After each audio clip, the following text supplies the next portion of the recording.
Mas vamos lá então passar para o nosso primeiro tema do dia. Aqui ao meu lado, Matheus Spies, para falar sobre essa inflação que subiu 0,21%, mas desacelerou, se a gente falar, né, em comparação com o mês passado. Obrigada pela participação, Matheus. Eu agradeço o convite, Paulo. Exatamente, a inflação acabou surpreendendo o mercado para baixo. Acaba sendo um vetor muito importante por uma semana que foi muito pesada, muito volátil, muito sentimento, principalmente com respeito ao ambiente internacional, no que antecede 2 semanas importantíssimas de reunião de política monetária. Então foi um dado fundamental para a gente balizar um pouquinho melhor as expectativas quanto a essas reuniões, principalmente. Maravilha, muito importante então. Eu queria que você comentasse, claro, aqui, falasse um pouquinho dos principais destaques, o que surpreendeu positivamente e qual é, claro, a sua avaliação sobre esses dados do IPCA 15 que saíram agora pela manhã. Olha, se a gente observar o dado em si, ele desacelera principalmente por conta da aceleração da inflação a alimentos e gasolina também. Agora, o que justifica a surpresa está mais relacionado a itens voláteis, com um destaque especial para a passagem aérea, que vem surpreendendo já há alguns meses nas projeções do mercado. Então, se a gente pegar o consenso e o que foi entregue de fato, essa diferença está muito pautada por esses itens mais voláteis. Agora, alguns pontos importantes. Média dos núcleos também cedendo, também num momento mais comportado.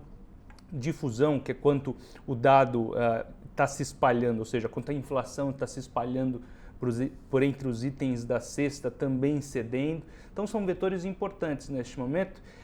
Entretanto, nem tudo são flores. A gente também tem inflação de serviços ainda bem resiliente, em especial no que está serviços intensivos em mão de obra, intensivo em trabalho, propriamente dito, ainda está pressionando um pouquinho. Isso chama atenção, gera preocupação para com o Banco Central brasileiro, propriamente dito, que tem se pautado, claro, pela inflação local, mas também tem prestado atenção em 2 outros movimentos. Primeiro, fiscal, por conta da âncora fiscal está em grande debate, e também a inflação estrangeira, que tem como consequência os movimentos do Federal Reserve em especial. Perfeito. E essa tendência de desaceleração, qual é a sua perspectiva? Ela deve continuar? Como é que você está olhando para frente? E, claro, como é que deve ser, já que a gente tem já a prévia, né? Como é que você está pensando aí para a inflação de abril?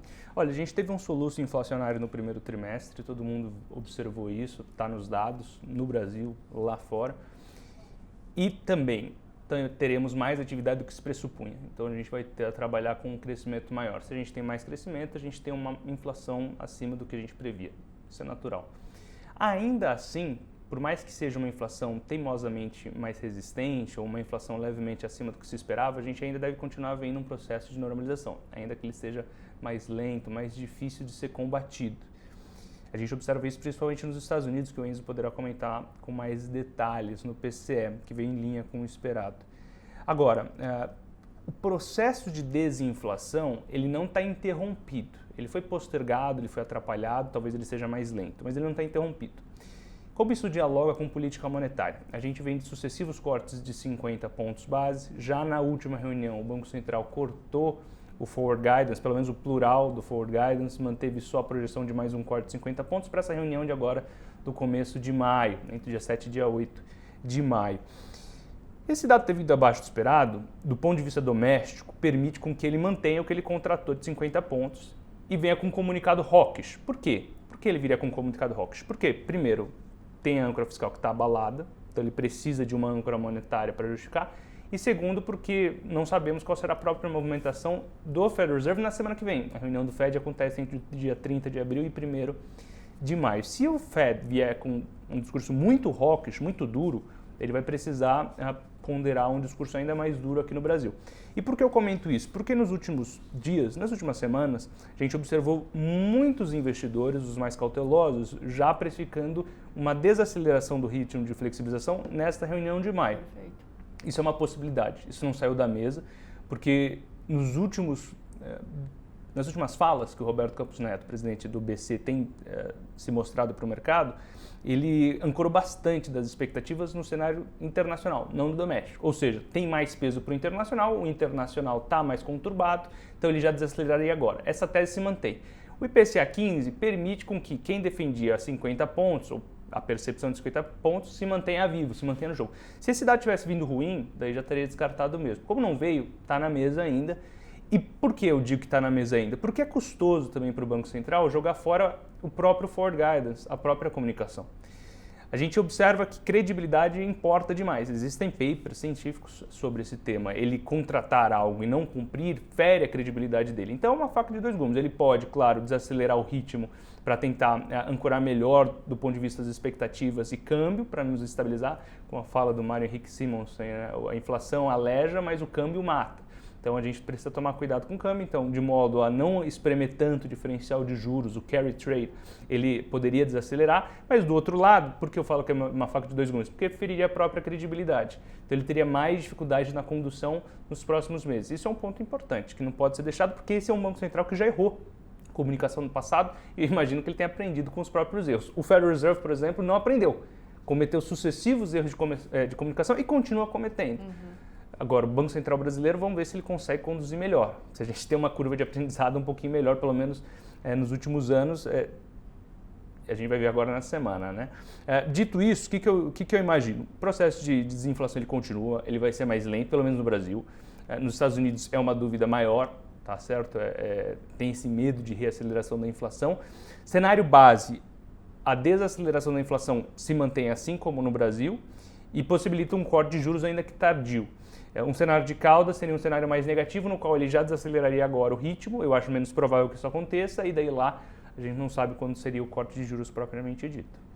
Agora, muito se fala, os investidores ficam muito preocupados, você falou aí da questão fiscal, que teve uma deterioração importante. O Roberto Campos Neto falou agora há pouquinho de manhã, né, e acabou elogiando o Haddad. Enfim, da evolução, enfim, a gente também teve ali a entrega da reforma tributária ali, do projeto de lei.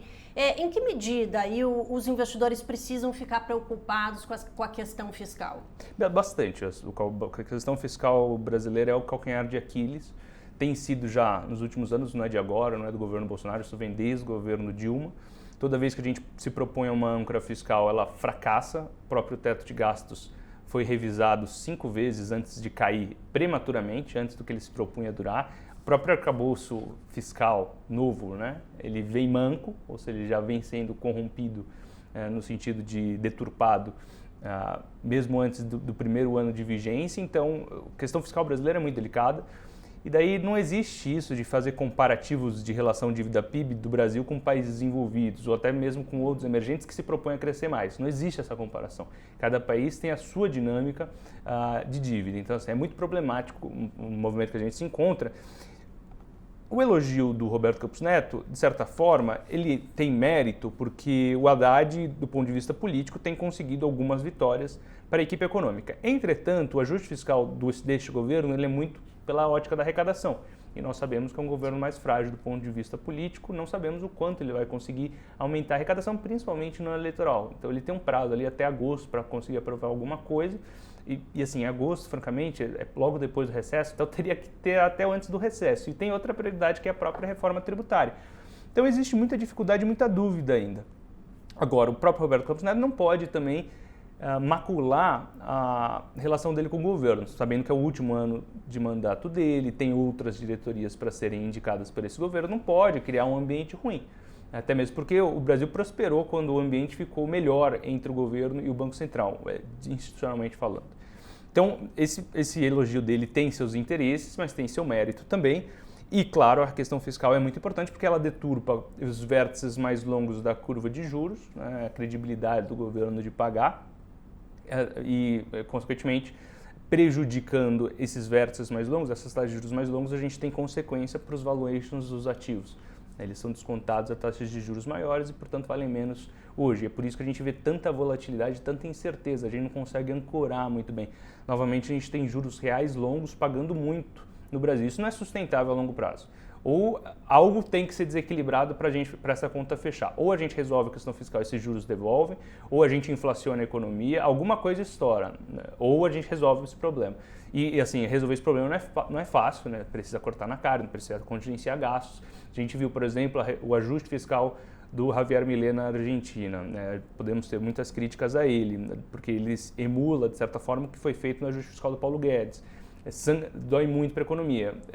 Em outras palavras, o que eu quero dizer, alguma coisa vai ter que sangrar, alguma coisa vai ter que ser feita para que essa conta do juro real seja equacionada. Se vai ser por corte de gastos, se vai ser por outra forma, o melhor seria que fosse um ajuste fiscal real, como aconteceu na Argentina agora, por mais que exista críticas quanto à sustentabilidade do que foi feito nesse primeiro trimestre na Argentina. Agora, a gente precisa ver ao longo dos próximos meses, sem dúvidas. Na falta de uma âncora fiscal, o custo para a política monetária é muito grande.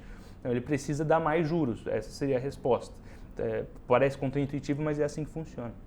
Agora, para a gente ir finalizando aqui, Matheus, você bem falou aí sobre essa volatilidade tremenda, né? A gente normalmente tem passado assim, qualquer notícia mexe muito ali, né, com os ativos de risco. Ou é uma coisa, tipo, uma notícia ou sobe muito, daqui a pouco vê que não é tão preocupante ou que não é tão boa, acaba voltando, regulando. O que você falaria para o investidor para ficar de olho aí nessa próxima semana, tendo em vista, né, você bem colocou aí, temos decisões, né, tivemos inflação essa semana, temos decisão sobre políticas monetárias. Como é que deve funcionar essa dinâmica?